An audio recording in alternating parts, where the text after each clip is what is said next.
नमस्कार and welcome to health Asha, आपका अपना हेल्थ टॉक शो। मैं हूँ आपकी होस्ट एंड दोस्त doctor Priya Devlekar. Big C जब हम कहते हैं, हमें लगता है it is the end of everything, but today it is the time to say best prevention, best protection, early detection. Our today's topic is the most prevalent cancer type, accounting to almost 13.5% of cancer cases in our country, breast cancer. To talk about this topic, we have a very eminent speaker with us. She is a senior consultant at Tata Memorial Hospital and in charge of breast services, Dr. Shalaka. A warm welcome, and it's a privilege to have you, Dr. Shalaka, on our talk show. Thank you, Dr. Priya. Dr. Shalaka, when we start today's talk show, I just said also that it is the most prevalent cancer types when we say in our country. How relevant you think and how important it is to discuss about breast cancer? So, Dr. Priya, definitely India में breast cancer का प्रमाण बढ़ रहा है। कुछ सालों पहले तक cancer of the uterine cervix, जो सर्वाइकल कैंसर हम कहते हैं, वो लेडीज़ में सबसे कॉमन कैंसर हुआ करता था। 2017-18 में ग्लोबल डेटा इंडिया से रिलीज़ हुआ, जिससे हमें मालूम पड़ा कि अभी ब्रेस्ट कैंसर सबसे कॉमन है। सो ब्रेस्ट कैंसर 30% लेडीज़ में कैंसर जो होते हैं वो ब्रेस्ट कैंसर से होते हैं। Breast cancer. So 30% of all total cancers in women are breast cancers. So it is definitely an important topic that मैं चाहती हूँ कि लोग इसके बारे में जानें और इसके बारे में विचार करें और इसके बारे में इतना जानें कि कब डॉक्टर के पास जाना ज़रूरी है। तो जैसे कुछ टेस्ट है जो बिना डॉक्टर के पास जाने से या फिर आपको कोई तकलीफ नहीं है तो भी आप आपका ब्रेस्ट फील करके देख सकते हैं। डॉक्टर के पास जाके एक एग्जामिनेशन करवा के देख सकते हैं। 50 साल के बाद मैमोग्राफी करना चालू कर सकते हैं, जिससे ब्रेस्ट कैंसर अर्ली स्टेज में डायग्नोज हो। सो ये बहुत ज़रूरी है। ये बहुत ज़रूरी है। आपने जैसे कहा कि द वेस्टर्न एंड इंडियन जो सिनारियो जो आपने कहा, आप क्या बता सकते हैं कि रूरल और अर्बन का केस मिक्स कैसे होता है? तो ब्रेस्ट कैंसर के जो रिस्क फैक्टर्स हम अगर जानेंगे तो सबसे इम्पॉर्टेंट है कि चेंजिंग रिप्रोडक्टिव बिहेवियर। तो उसका मेरा कहने का ये मतलब है कि एक टाइम था जब 18 साल में 20 साल की उम्र में शादी होती थी, 2-3 बच्चे हो जाते थे। Breast feeding is definitely protective for breast cancer. तो जितना लेडीज ज़्यादा ब्रेस्ट फीडिंग करे उतना ब्रेस्ट कैंसर का इंसिडेंस कम होता था। लेकिन ये जो बिहेवियर थी वो ऑब्वियसली अभी बदलती जा रही है। जैसे वेस्टर्नाइजेशन हो रहा है लाइफस्टाइल का, लड़कियां भी सीखना चाहती है, अपना करियर एस्टैब्लिश करना चाहती है और उसमें कोई गलत बात नहीं है। लेकिन ये सब के वजह से मैरिज डिले होता है। एक बहुत इंटरेस्टिंग स्टडी हमारे टाटा हॉस्पिटल से पब्लिश हुआ था, जिसमें अगर फर्स्ट चाइल्ड बर्थ की उम्र 18 साल से पहले हो एज कम्पेयर टू 30 साल के बाद, तो ऑलमोस्ट डबल हो जाती है कैंसर की रिस्क। और मेरे साथ आज इतने सारे स्टूडेंट्स हैं जो ब्रेस्ट कैंसर के बारे में सीखना चाहती है। मैं उनसे ये नहीं कह सकती कि अभी आप यंग हो, घर पे बच्चा पैदा करो। करेक्ट, हाँ। तो इसके वजह से जो है अपना जो शिफ्ट होता है रिप्रोडक्टिव एज ग्रुप में, उसके वजह से ब्रेस्ट कैंसर के रिस्क बढ़ती है। दूसरी बात है मोटापा। स्पेशली उम्र के 50 के उम्र के क्रॉस करने के बाद लेडीज को एक्सरसाइज और अपने डाइट पे ज़्यादा ध्यान देना चाहिए। और जैसे ये आदतें 30 में बनती है, तो हम 50 साल के बाद में किसी लेडीज को नहीं कर सकते कि कह सकते कि अभी आप एक्सरसाइज करना चालू करो। तो बेस्ट रहता है कि when women are generally get used to some kind of exercise and have a better diet. आजकल अपना लाइफस्टाइल बदल रहा है, स्ट्रेस ज़्यादा हो रहा है, जॉब्स डिमांडिंग है, उसके तरह से अपना डाइट भी बदलता जा रहा है। हम काफ़ी बार जंक फूड या प्रिजर्व्ड फूड जो स्टोर से हम खरीदते हैं और उसको गर्म करके खाते हैं। घर में जो अपनी दादी नानी जो थी, माँ जो खाना बना रही थी फ्रेश, वो आजकल थोड़ा कम हो गया है। सो अपना डाइट से high fat diet, less of fruits vegetables या less fibre in the diet, these are risk factors for not just breast cancer, for many other cancers in the body. And these are risk factors for all lifestyle related disorders including diabetes, heart, blood pressure, ये जो भी बीमारियां हैं उसको भी ये contribute करता है.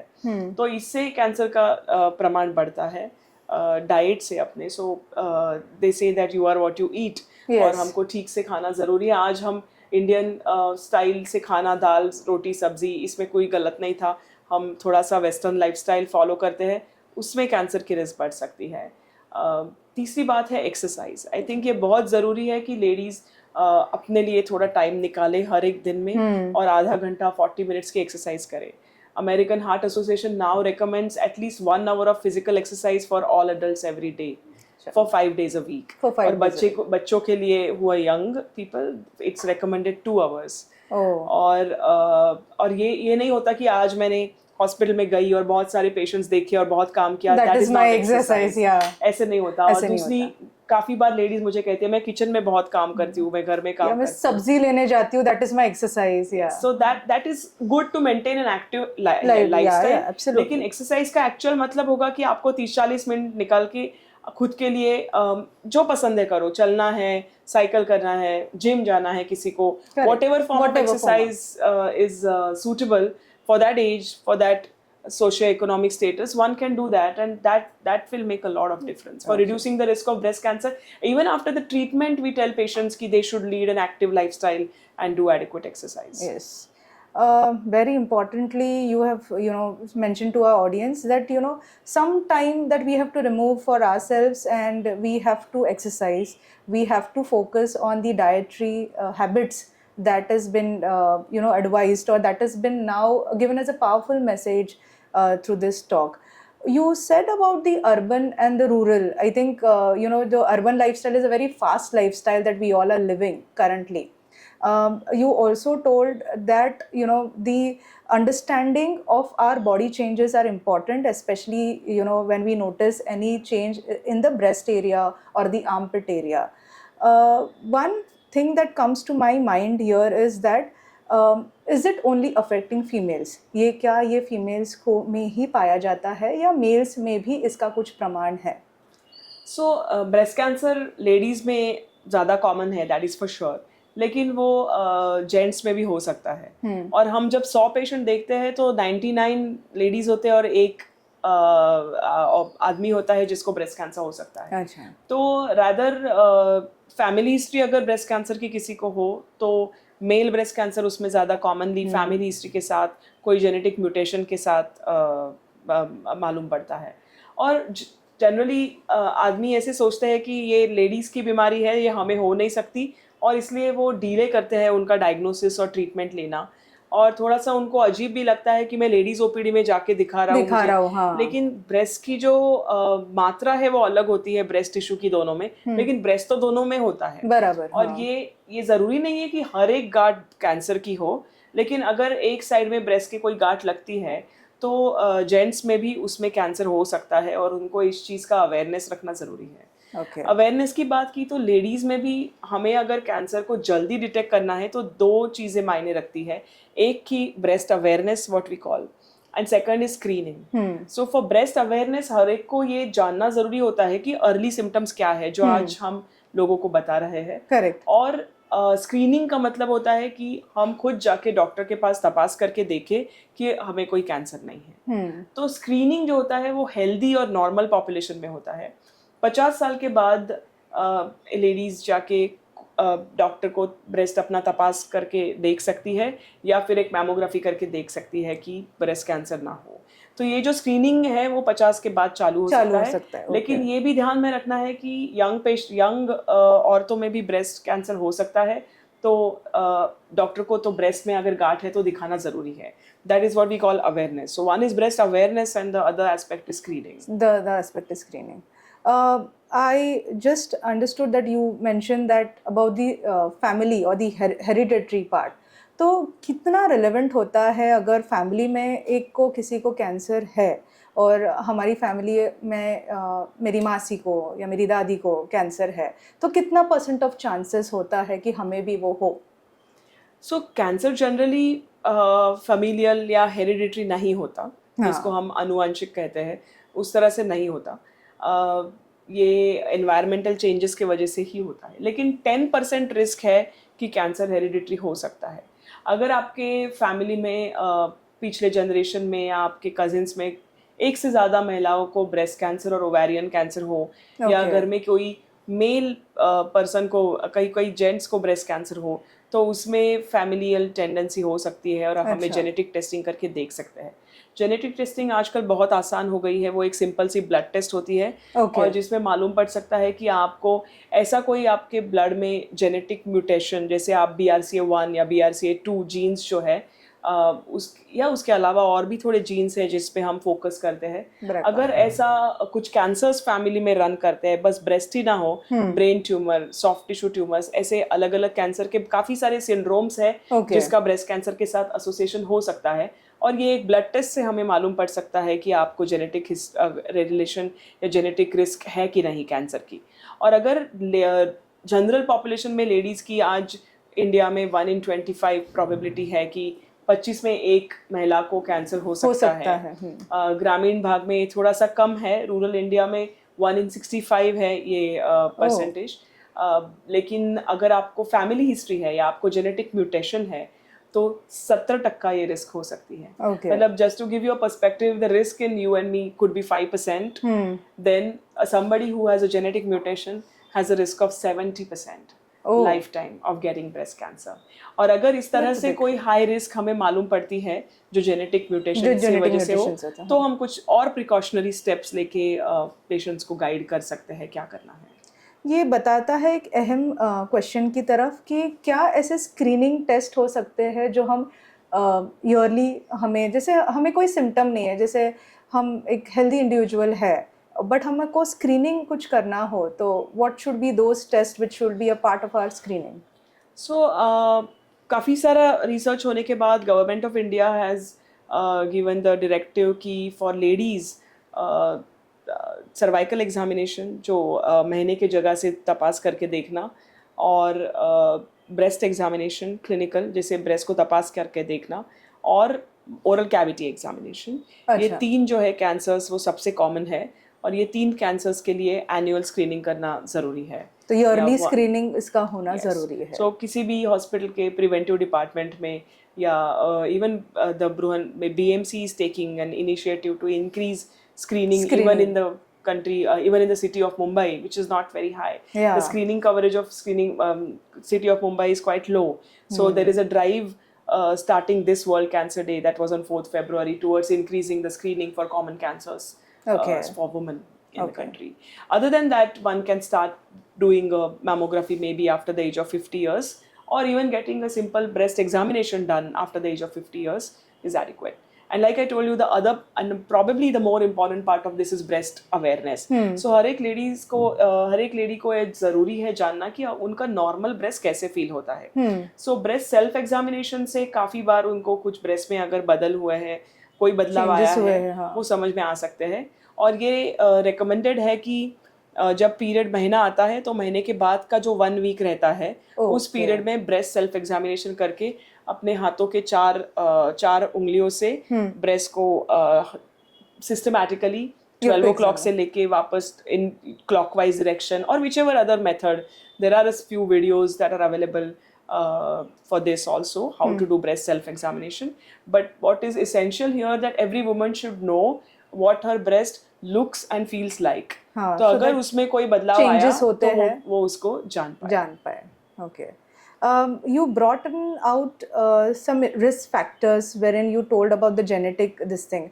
Are there any other risk factors apart from the genetic? So when we talk about risk factor, it's important that patients ask me क्यों हुआ. Correct. So unfortunately ये मस्कीटो काट लिया तो मलेरिया होगा इतना सिंपल है नहीं, because cancer is usually multifactorial. That means there are multiple factors that lead to the development of a cancer. So some of them are within our control.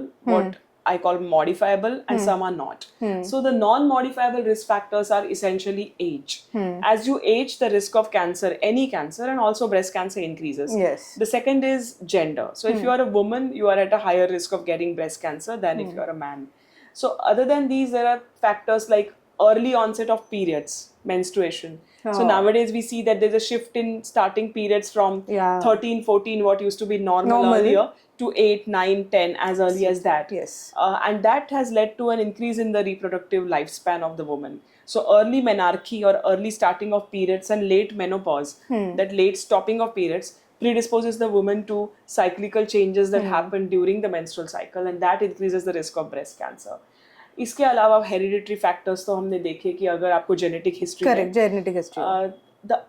Now let's focus more on what is modifiable or what is within our control. So one of the most important thing is your diet that we already discussed. Breastfeeding. So World Health Organization recommends 1 year of breastfeeding for child and 2 years of breastfeeding for mother. So जितना long breast feeding करे उतनी breast cancer की risk कम होती है. अच्छा. जितने आपको ज़्यादा बच्चे हो उतनी भी रिस्क कम होती है. So breast feeding adequately, keeping a good diet, keeping alcohol away, at least not in a large quantity, maybe very little quantity once in a while is okay, but honestly no quantity of alcohol is safe. So reducing, क्योंकि आजकल हम ये भी देखते हैं कि urban areas में ladies में ड्रिंकिंग का proportion ज़्यादा बढ़ रहा है. So these habits could be harmful for men as well as women, but definitely for risk of breast cancer is important. And thirdly, obesity. Obesity, especially after the age of 40s and 50s, if one is putting on weight, that needs to be under control, and good amount of exercise needs to be part of the woman's lifestyle. So these are factors that we can control on, and these could be kept in good limits so that your risk of breast cancer goes down. Yeah. You just mentioned a while ago that a lump in the breast that becomes one of the alarming factor, and males obviously they don't see that as an alarming factor. They see it at a end that because I think that awareness is still not there. Is this lump an alarming factor, and how important and how you should judge that this is a time that you should see a doctor? Right, that's very good a question, Dr. Priya, because not all lumps are cancerous. Yes. So that's also an important point to note, so that we don't have people panicking about breast lumps and they start feeling much more than what is really abnormal. But a new onset lump which is painless. Now, one of the characteristic of breast lump is that it is painless. So women often either don't notice it because it's not causing pain and they're not used to touching or seeing their breast that frequently, so they miss it. So by the time pain appears in a cancer, it's actually a late sign. So one should not be waiting for that. And that's true even for men. Not all enlargements of the breast are cancerous.